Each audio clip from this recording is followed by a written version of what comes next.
మహాపరిశుద్ధుడు లోకరక్షకుడైన యేసు ప్రభుల వారి ప్రశస్త నామమున వాక్యం వింటున్న ప్రభు బిడ్డలైన మీ అందరూ సర్వశక్తిమంతుడైన దేవుని యొక్క చిత్తమును ఎరిగి జీవించువారుగా కావాలని నా ప్రార్థన. పరలోకపు తండ్రి, నమ్మదగిన దేవ, ప్రతి ఉదయాన వాక్యం వింటున్న మీ ప్రియ పిల్లల్ని బట్టి వేలాది స్తోత్రాలు, స్తుతులు. తండ్రి, ఈ చివరి దినములలో మీరు మీ బిడ్డల విషయంలో గొప్ప కార్యాలు చేయండి. వారి కుటుంబంలో ఉన్న ప్రతి బిడ్డ విషయం కూడా గొప్ప కార్యాలు చేయండి. కొందరు పరిపూర్ణంగా ఉన్నారు, కొందరు పరిపూర్ణతగా లేరు.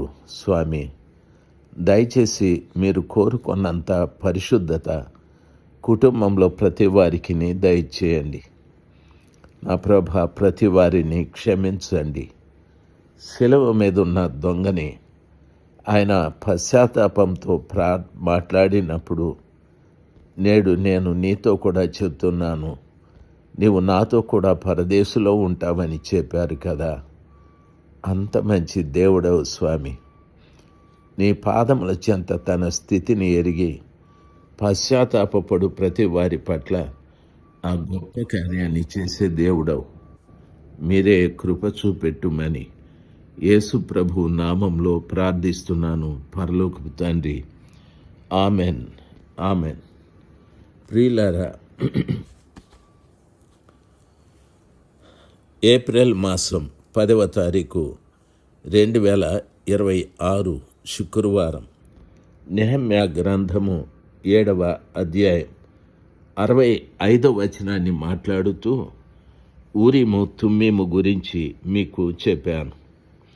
ఊరీము తుమ్మీము అనేటటువంటివి పాత నిబంధన కాలంలో ప్రధాన యాజకుడు వాటిని ధరించేవాడు. ఊరీము తుమ్మీము అనగా అర్థాలేమిటి అంటే, ఊరీము అనగా ప్రకాశము అని అర్థం, తుమ్మెము అంటే పరిపూర్ణత అని అర్థం. ఈ రెండు కూడా ప్రధాన యాజకుని ఛాతీ మీద ఉండేటివి. ప్రియులారా, ప్రకాశము, పరిపూర్ణత అంటే దేవుని యొక్క సంపూర్ణమైన ఉద్దేశాన్ని ప్రజలు తెలుసుకోవటానికి ఇవి దేవుడు వారికి అనుగ్రహించాడు. వీటి ద్వారా ప్రజలు దేవుని యొక్క ఆలోచనల్ని ఎరిగేవారు. యాజకుడు వీటిని ధరించేవాడు. యాజకుడు దేవుని వద్దకు వెళ్ళేటప్పుడు, దేవుని ఎదుట నిలబడేటప్పుడు తాను పరిశుద్ధపరుచుకొని ఆయన నెమ్మదిగా ఎఫోదును ధరించి, ఎఫోదు మీద ఛాతీ మీద న్యాయ విధాన పథకము అని ఉండేది. ఆ న్యాయ విధాన పథకంలో 12 ముత్యములు ఉండేవి. ఆ ఒక్కొక్క ముత్యం మీద ఇశ్రాయేలీయుల గోత్రకర్తల పేర్లు ఉండేవి. ఆ న్యాయ విధాన పథకంలోనే ఊరీము, తుమ్మీము అనేటివి ఉండేవి. ముఖ్యంగా యాజకుడు దేవుని ఎదుట నిలబడి ఇవి అడిగేవాడు. ప్రభా, ఈ దేశం మీదకి మేము యుద్ధానికి వెళితే విజయం వస్తుందా అని దేవునికి ప్రార్థన చేసినప్పుడు తన ఛాతీలో ఉన్నటువంటి ఆ యొక్క ఊరీము, తుమ్మీము అవి ప్రకాశించేటివి, దేవుని యొక్క సంపూర్ణతను తెలియపరిచేటివి. అప్పుడు దేవుని చిత్తాన్ని యాజకుడు వచ్చి ప్రజలకు చెప్పేవాడు, ఈ దేశం మీదకి యుద్ధానికి వెళ్ళండి, దేవుడు అనుమతి ఇచ్చాడు. లేక ఈ దేశం మీదకి యుద్ధానికి వెళ్ళకండి, దేవుడు అనుమతి ఇవ్వలేదు అని ప్రతి దాని విషయంలో వారి ప్రయాణాలు కానీ యుద్ధాలు కానీ ప్రభు చిత్తాన్ని ఆ రీతిగా తెలుసుకొని వాళ్ళు ముందుకు వెళ్ళేవారు. ప్రియులరా, ఈ వాక్యాలు నిర్గమాకాండం 28వ అధ్యాయం 30వ వచనంలోను, లేవియాకాండం 8వ అధ్యాయం 8వ వచనంలోను సంఖ్యాకాండం 27వ అధ్యాయం 21వ వచనంలోను, ద్వితీయోపదేశకాండం 33:8 వచనాలలో, మొదటి సమూయేలు 28:6లోను ఈ వాక్యాలు రాయబడ్డాయి. వాస్తవానికి ఊరిము, తుమ్మిము అనేటటువంటివి వేర్వేరు గుర్తులు. బహుశా అవి చిన్న రాళ్ళయి ఉండొచ్చు, లేక పలకలయ్యి ఉండొచ్చు. రాళ్ళంటే వాటి మీద పాచికల్లాగా గుర్తులు పెట్టి విసిరేవారు, లేక పలకలైతే అక్కడ ఛాతీ మీదనే అమర్చబడితే అవి ప్రకాశించేవిగా ఉండొచ్చు. వీటిని గూర్చిన వివరాలు పూర్తిగా తెలియవు. అయితే వాస్తవానికి ఇవే. ఈ రీతిగా వాళ్ళు ప్రధాన యాజకుడు ధరించిన ఎఫోదు వస్త్రం మీద దాన్ని తగిలించి ఉండేది.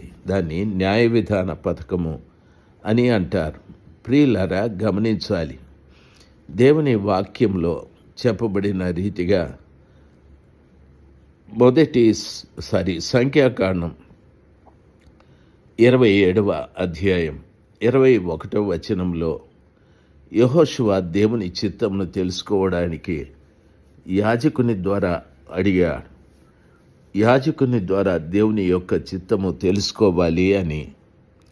ప్రియులారా, మొదటి సమూయేలు గ్రంథము 28:6లో సౌలు రాజు కూడా ఆయన ఊరిము, తుమ్మిము దగ్గర విచారణ చేశాడు, కానీ అతనికి జవాబు ఇవ్వలేదు. ఈ విషయం ఆయనకు చాలా ఇబ్బందికరంగా మారేది. అంటే ప్రవక్త లేడు. పూర్తిగా ఇతడు అమాలేకీయుల మీద యుద్ధం చేసి అమాలేకీయులలో జరిగించవలసిన కార్యాలు మానుకొని తన ఇష్ట ప్రకారంగా చేశాడు. ఆ రీతిగా చేసినందుకు దేవుడు పూర్తిగా సౌలుని విస్మరించాడు. సౌలులో దేవుని ఆత్మ పోయాది, అభిషేకం పోయాది, వెరిపించే ఆత్మ అతని మీదికి వచ్చాది. చాలా విచారకరమైన సమాచారం. ఇప్పుడు ఫిలిస్తీయులతో యుద్ధం చేయాలి, ఎవరిని అడిగితే నాకు విజయం వస్తుంది అని విచారణ చేస్తే దేశంలో ప్రవక్త లేడు. దేవుడు కూడా ఇతన్ని విస్మరించాడు. ఆ పరిస్థితుల్లో సౌలు దేవుని చిత్తమును ఎరిగి ఆ ఫిలిస్తీయుల మీదకి యుద్ధానికి వెళ్ళటానికి అర్థం కాని సమస్యగా మారాది. ఒకప్పుడు సౌలు దేవుని ఆత్మతో నింపబడి ఉన్నప్పుడు ఆయన దేశంలో ఉన్న మాంత్రికులను, చిల్లంగి వారిని, ప్రతి విధమైన తంత్రగొట్టు ప్రజలను అందరినీ కూడా దేశ బహిష్కారం చేయించాడు. తన దేశంలో అటువంటివేవీ ఉండకూడదని.